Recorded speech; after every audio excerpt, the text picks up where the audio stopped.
current and clued in. Live and local, this is KTAB for you. Good afternoon. Thank you for watching KTAB for you. We have a great show for you today. Here's what we've been working on. The Taylor Jones Humane Society will show us a new little friend up for adoption. Plus, if you're looking to hit the gym this new year, we'll tell you how you can save on your gym membership. All of that is still to come, but first, let's check out this drone video sent in by Kevin Palovek. This is the North Pine Street overpass on Interstate 20. The roads were still frozen this morning, but with rising temperatures, some of it is starting to melt. Let's send it over to Chief Meteorologist Sam Nichols for a look at where our weather is headed. Sam? Well, we appreciate that from Kevin. Let's take a look. The winter weather advisory has been reduced to 3 counties. King and Stonewall County, the advisory is still in effect till 6 o'clock tonight. Knox County till 6 a.m. tomorrow. And that's because that big upper level low sitting right across the Red River, sending wraparound moisture back into Texas. Our northern counties getting some of that moisture right now, most of it in the form of some cold rain as far north as Knox County, as far south as northern Jones County. If there's any frozen precipitation, it is melting as soon as it hits the ground because the temperatures are above freezing by and large. You can see most of us are experiencing a pretty peaceful afternoon, just having to deal with the thawing out, and that's some good news. As far as the temperatures for the next 5 days, you're going to really like my forecast. Normally this time of year about 56, 61 tomorrow, lots of sunshine, warming up 65 to 66 over the weekend. Even warmer on Monday with a cold front though coming in Monday afternoon. Isolated showers possibly, and 67 after that on Monday, but 63 on Tuesday. Stacy, lots of sunshine in our forecast. Everybody that hasn't taken down their Christmas decorations, no excuses, looking forward. All right, thank you, Sam. And while travel conditions are getting better, there have been several traffic crashes on Interstate 20 this morning. The road conditions have been improving with the warming temperatures. This big tractor trailer rig jackknifed on Interstate 20 in West Abilene this morning. Police say the driver apparently just hit a patch of ice and that caused the accident. There were no injuries. Warming temperatures will mean that the conditions will continue to improve for drivers. Workers at the Abilene Airport have been able to clear 1 runway for flights to resume. And Abilene restaurants can now proudly show off their A grade for health inspections. It's a new initiative by the Taylor County Public Health District to award those establishments with that certificate. Restaurants that do earn an A or 90 or above on inspections get to put that letter grade up and keep it up to show patrons their eatery is clean and passes the test. You're not going to see them in a lot of the restaurants that do currently have A's on their last inspection, but as they earn new ones on their most recent inspections, we'll be issuing those. The flip side of that is if we go back the next time for an inspection and they don't have an A, we're going to take those down. And if you're looking to check out which restaurants in Abilene have received what they've received over the past year, we have that list on our website, bigcountryhomepage.com. Well, before things get into full swing for a new year, many of us look back at that year that was. That's what KTAB's Claire Kreitz has done. Counting down the top stories of 2018, we start with Abilene moving up the ranks. In October, the Key City was dubbed the Storybook Capital of America. Abilene has been the Storybook Capital of Texas for a few years, but now it holds the national title for the city's work on the Children's Literacy Festival and all of the sculptures in Everman Park and other areas of downtown Abilene. Next. There's been a dark cloud that's been hanging over our head for the past 2 years, and today the sun broke free from the clouds. In November, an inmate was found guilty of killing correctional officer Mary Ann Johnson inside an Abilene prison. 24-year-old Dylan Gage Compton was sentenced to death by lethal injection. This is the first death row inmate from the Big Country in decades. I can finally take this off. It's done. Also in November, the oldest operating business in the Key City catches fire. This fire starting on the roof of the Abilene Reporter News. The lights were flickering, everything went down, alarms were going off, and then the fire alarm started going off, and that's when we evacuated the building. Taking 8 trucks, including 3 ladder trucks and about 60 firefighters battling the blaze for more than 3 hours. The building now a total loss. In August, an Abilene man was accused of attempting to sexually assault at least 4 women in broad daylight. I had my keys about to unlock my door, and I look up and he's on me. He's right there, and he grabs me, throws me on the concrete in the middle of the street. 38-year-old Joshua Day was arrested in connection with the attacks and allegedly told Abilene police that a voice in his head told him to rape women. And a former Abilene daycare worker, Benjamin Roberts, was arrested for allegedly inappropriately touching children whom he was supervising. During the investigation, at least 8 child victims were identified, and Roberts' supervisor at Wiley Baptist Church, Amanda McKee, was also arrested for allegedly not reporting the complaints against Roberts. This is regrettable for this church, an outstanding church. It's regrettable for our faith-based community. I think it's the exception for our faith-based community. In more crime news, an Abilene woman found a camera hidden inside the toilet of a Whataburger bathroom. Investigators determined 14 women had been recorded on the device. Police circulated an image of the suspect and arrested TJ Helzer for the crime. His case still making its way through court. In July, a tanker truck caught fire during a crash on I-20 in Sweetwater. The flames just came all around us, so as soon as the guy comes running and says, "Get in your car and leave," right in my rearview mirror is flames coming right up behind me. The smoke from the fire could be seen at least 4 miles away. One person was hurt, but he made a full recovery. In September, a father-son duo were accused of killing a neighbor over a fight about trash. John and Michael Miller allegedly shot their neighbor Aaron Howard during a fight about a mattress in the alley behind their homes on Don Juan Street. They were indicted for murder earlier this month. In July, a man attempted to escape a Taylor County Sheriff's Patrol unit, and it's all caught on camera. You can see the inmate on the roof of the car as it travels down a Texas highway. Investigators say the suspect freed a wrist, then used his handcuffs to shatter a rear window, climbing onto the roof while the unit was traveling south on Highway 82.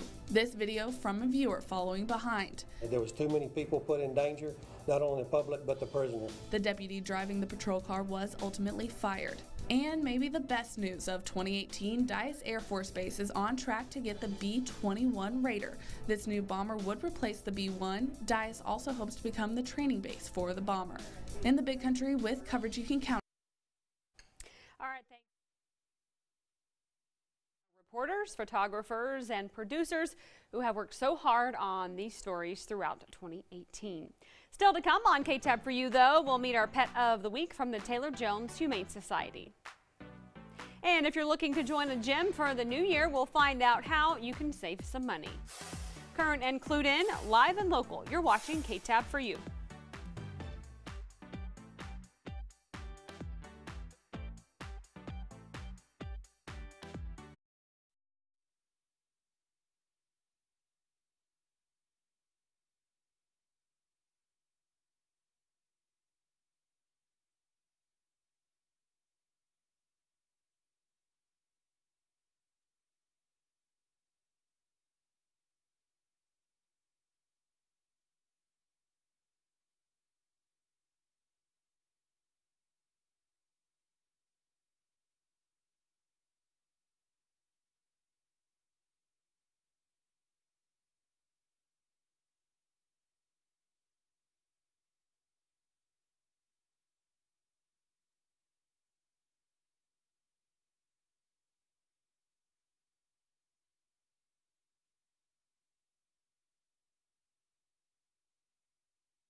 So you just went through like treatments?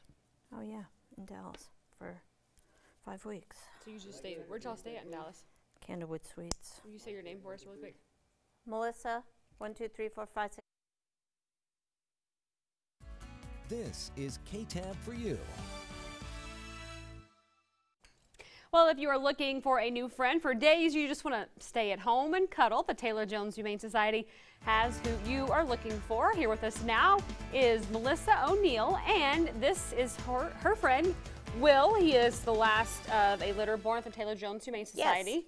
Yes, this is Will. He was born August 29th to a wonderful mama kitty, and we had a lot of babies, and he's the last one left, and he is just a doll. You can do anything with him. He's just really, and he would love to snuggle and play with you in these cold days. And we have to say welcome back too. We've missed you for a few weeks. Sharon did a good job filling in for you. Yes, and I thank her very much for filling in. But we're glad to have you back. I know our loyal viewers are used to seeing you every week. So I am so glad to be back. So let's talk about Will. How old is he, and what shots has he had already? He's about 4.5 months, and he's all up to date on his shots, and he's been neutered, and he's just a baby and sweet and loving and wonderful. And likes to cuddle like a baby. Yes, he does. So his whole litter was born at the Humane Society? Yes. Yeah? Yep. They all look just like him, and Mama looked just like them, and everybody's been adopted, and now we just got to get this sweet boy at home. And so with the new year here, finally, what's happening at the Taylor Jones this year? Anything big? We're finishing up our new kennels, which are coming along just fine and great, and we've collected a lot of money for the new park. I know you have. I'm excited. That's getting ready to get the fence up and get that going. Just lots of new and wonderful things, and we thank all our supporters and all our volunteers, because it really, this last year has been really wonderful, and we plan on continuing all the great things and getting these guys homes. So are y'all full completely still, even after the Christmas holidays? We have dogs. We have a lot of cats.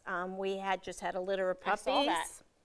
And so they'll be available in the next couple months. Look at this monkey. And so really, how easy is it to come to the Taylor Jones and adopt a baby like this one? Oh, it's easy. You just come and fall in love. So just come and pick out which animal you want. What's the process like, filling out the paperwork and paying the fee and everything? It doesn't take too much. A lot of the application, a lot of being approved. We talk to you ahead of time, and we can tell really good homes and who's good fits, and we try to do our best to get everybody the right match. And so how much does Will cost if you want to adopt him? Our cats are $60, and that includes their 2 set of kitten shots, his worming, his rabies, his neuter. It's all included. And then for the dogs as well. I'll just hang on you. He's an acrobat today. Yeah, our dogs are $90, but that also now includes microchipping with a lifetime registration, which is wonderful. So we try to make sure that everybody goes to a good home and doesn't get lost. Exactly. And microchipping is the best thing ever. It really is. And I guess you're happy to be back at work with all the animals there? Yeah, this is really my first day. We threw her back on TV like it was nothing. Yes. Nothing at all. We missed you a lot, and we are glad you were back. Of course, Will here, he wants someone to cuddle with and hang off. I guess you can get him some I feel like scratch posts. There you go. All right, if you want to adopt Will the Acrobat, you can visit the Taylor Jones Humane Society. You can find them at 2301 North 3rd. They are open Monday through Wednesday and on Fridays from noon until 4 p.m. and they are closed on Thursdays and weekends. For more information, you can call them at 672-7124 or see who's up for adoption or donate at taylorjoneshumane.com. Still to come on KTAB for you, how doggy jackets are keeping furry friends safe from wildlife. Current included, live and local. You're watching KTAB for you.